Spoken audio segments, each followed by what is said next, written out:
Thank you, Mr. Speaker. I rise today in opposition to H.R. 3340, the so-called Financial Stability Oversight Council Reform Act.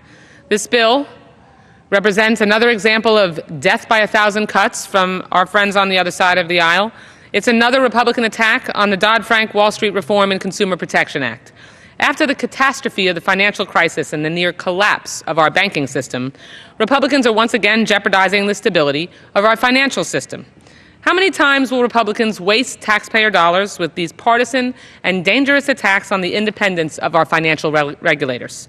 Dodd-Frank created the Financial Stability Oversight Council and the Office of Financial Research to bring independent regulators together to monitor risk across our banking system and address threats to the American economy.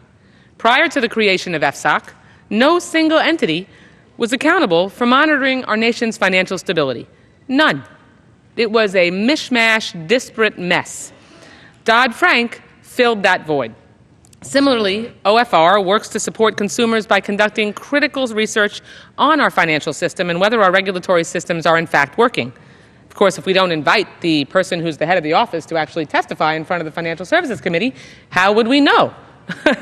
Dodd-Frank ensured that important regulators like FSOC and OFR have the independence they need to protect consumers outside the political turmoil of Congress. My House Democratic colleagues are serious about reining in our nation's largest financial institutions, while my colleagues on the other side of the aisle are playing political games at the expense of American consumers. I refuse to stand idly by and allow Dodd-Frank to be gutted and weakened. If this terrible bill got to his desk, President Obama wouldn't sign it.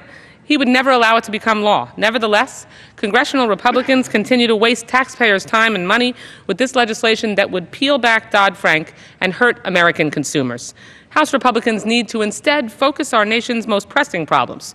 We need to focus on our nation's most pressing problems, public health crises like the Zika virus, which has ravaged my home state of Florida, the ongoing debt situation in Puerto Rico, and keeping Speaker Ryan's promises to the American people that this body would pass a budget.